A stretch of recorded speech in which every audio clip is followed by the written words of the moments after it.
You42 podcast.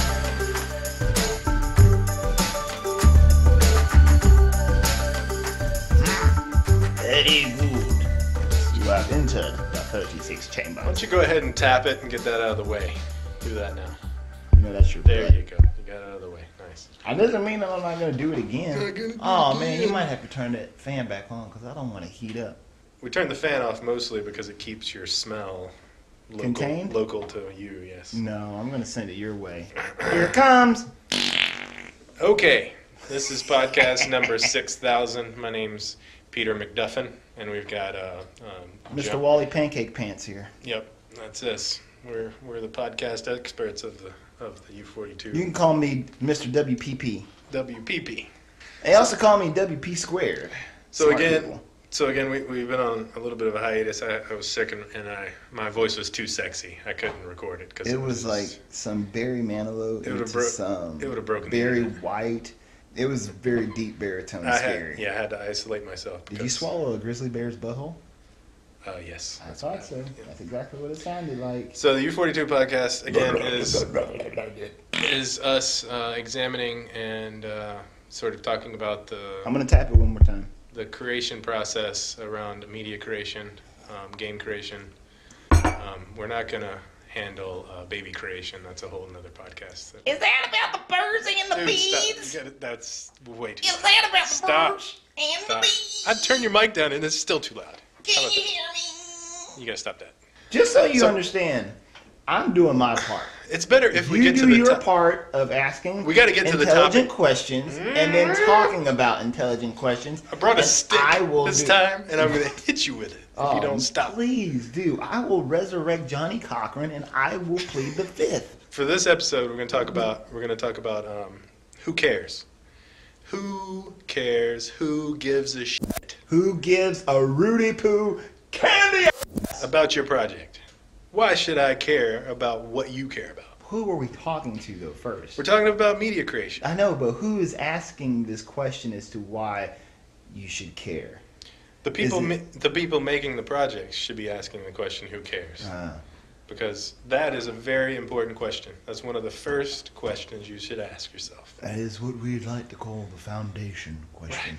So you ask yourself, "Who The cares?" keystone question. Who cares about my macrame videos? Who? You don't have to get too specific right in the beginning, but you need to define your audience.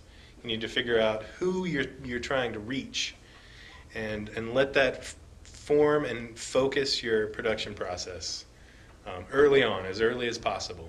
So if you're making videos about Duke basketball, Yes. then that clearly defines your audience to mostly North Carolina, at least the East Coast, basketball fans, right? It's kind of, So sort of. you need to know yes. who those people are. You need to know what kind of people they are, what their interests are, and what kind of media or projects they like. That's funny you mentioned Duke University because I am a big-time Duke fan, and the basketball team's pretty awesome. They're like the Golden State Warriors junior babies. I know I shouldn't have brought that up. They're like Okay. little baby Golden State Warriors. But I see what you're saying. You want to define your audience from the get-go because it definitely helps out with your production.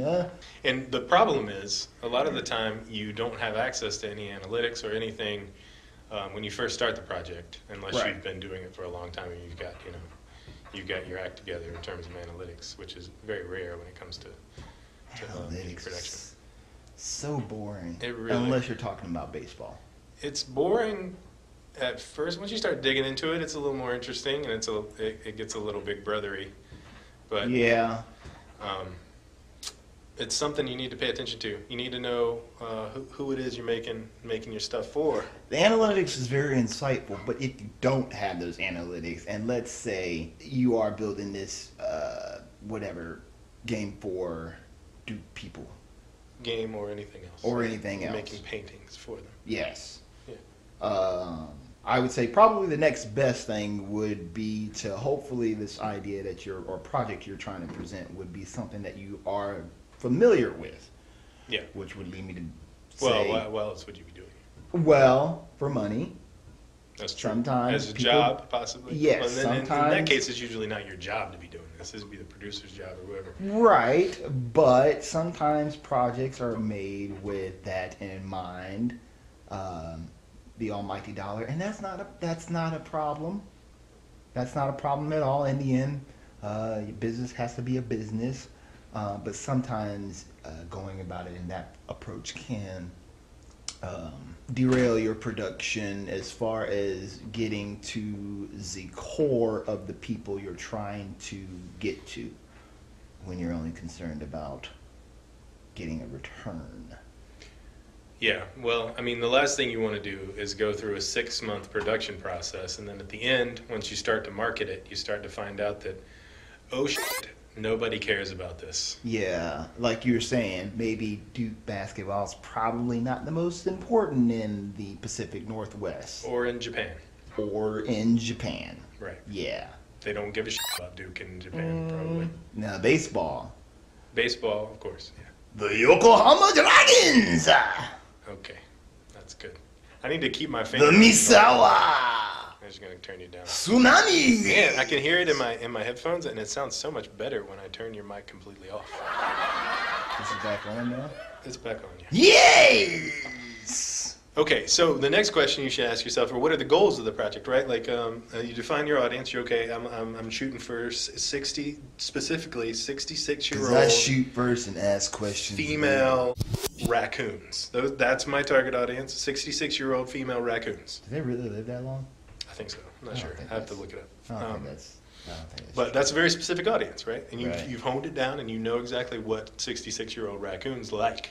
right. You know, they like trees, holes in trunks of trees. Trash. They like to dig through garbage and trash. That's true. Motherfuckers. So you know what they're like and what they, what kind of media they like. So, next thing you should ask yourself is, what's the goal? What's the goal of this project? So if I had a personal What goal, is the end game? the strategy around your goal changes depending on what the goal is. If my goal is to, frighten you, then it's going to be completely different. My strategy will be completely different than if my goal was to seduce you. I'm talking about you specifically. Okay. I think I'm going to have to leave. So I would that. go about it completely differently. If my goal was to seduce Blue Dev, then I would go about that completely differently than if my goal was to frighten him or to, Actually, in this derail his particular life. case, seducing me would probably frighten me. That's true. Specifically from That me. might be a twofer right there. Yeah. Yes, Yeah. similar goals in that case, just because you're so appalled by me. Yes. You disgust me. Yeah. I'll wait till later. It should be a discussion on disgusting. Well, we'll talk about that after work, honestly. It should, a discussion on how disgusting. But these are all questions that I don't feel like a lot of people, they'll jump into a project, they'll start working on it, and they're not asking themselves these questions. Right. Like when we first started, in media creation, game creation stuff 10 years ago, we weren't asking ourselves these questions enough.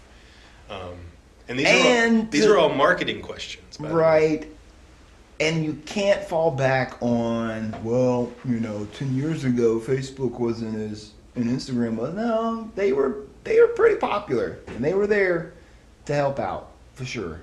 Well, you didn't have as much access to analytics as you do now. It's pretty common. Right. Bobby Taco's leaving, everybody. Let's give him a hand. Bobby Taco. Bobby Talks. Bobby Talks. He's a good one. He's flipping us off. He thought he could just exit stage right without us noticing. I know. Yeah, he's a lovely man. Yeah, you're right. The analytics definitely help out, and kudos to all those social media sites. But even if you don't have access to the analytics, these are still questions that you can research and sort of answer yourself. Even if it's just imagining what it will be like to market this project early on in the process before you start putting pencil to paper or hand to mouse. I think a lot of times too, and rightfully so, developers of projects might relegate the media marketing aspect towards the end, just because nowadays they realize that it can be a little bit on the pricey side. Yep. And so, especially if you're doing like focus group testing, stuff like that. Right. So, I can understand some people's mentality as far as just kind of crossing that bridge when you get there. Well, they're not comfortable questions to ask. Like when you have an idea, Nope. you really like this idea, and you've been, percolating this idea and stewing on this idea just privately. Hold for on a one long second. I'm time. drinking my coffee, please. Hold on one second. And you realize that sounds like a bong, right? That's exactly. Not that I would know what a bong sounds like. That's great. That's great. That's what it sounds like when I exhale from a bomb. Not that I know what that would sound like. Right. We don't know what that would sound like. I'm going to plead the fifth. Yeah. Sick. I'm gonna plead the seventh. I do focus, as you can tell, a lot on the money side of things because I cherish it so much. So, yeah, What do you cherish? money, the Oh. euros, the dollars. Well, that's very materialistic. And it can be pricey once you start thinking about the marketing aspect of it. But if you are clever in your approach, you can pretty much get the word out there without breaking the bank, so to speak. But a lot of that's going to fall on, and this is a big one, how well your project has been produced up until that point. Right, and A how lot of well- times well you don't focused really it is. need marketing. I won't say you don't need it, but if it's good, it will almost market itself. Yeah, if it's focused enough, like focusing your target audience as much as possible is key. Right. And again, these aren't comfortable questions to ask yourself when you first started a project. Like it's not, say you got this idea and you start asking these questions, you might find out that your idea needs to change early on. It's better to know that early on than to find out later after you Right. spent months or, God forbid, years on something that needs to change, because that's an unfortunate thing to find out later on. So it's all part. It should be Also, part of what's pre-production. unfortunate to find out is that you have a seventh toe on one foot. Well, it's better to find that out early on, so you can get used to the idea. That is true. Okay, so this should be incorporated into a pre-production process. That's all I'm saying. Yes. I think it's important. A lot of people don't think about it. I think it's a good thing to ask yourself. It's a very valuable thing to ask yourself, and the answers might not be what you want to hear, but they are things you need Exactly. to hear. So, Know thy audience. Know when thy audience. Marketing. and I'm gonna we're gonna try to shorten these things. So right now we're doing. I have no idea what you just said. I said it very kind of feminine. That's what I said. All right, I'm gonna go with that. We're gonna stick. And we're wrapping it up. All right, goodbye, ladies and gentlemen. Easy. Peace out. Well, no, I was gonna look up a quote about pre-production and knowing thy audience, but I thought maybe you could just supply us with one right now. I always have quotes. Okay, well hit us with a short one. Well, there are times when you're gonna have to look to the skies for falling cheese sandwiches, but when they fall, just pick them back up, put them in your back pocket, sit down in your convertible, drive off a cliff. That was a good ending to that one. Most of them are kind of like, nah. Stick it into the 8-track holder, You can stick it somewhere. I can tell you just where to push stick. play. I can tell you where to stick. You want to stick? I'm gonna bypass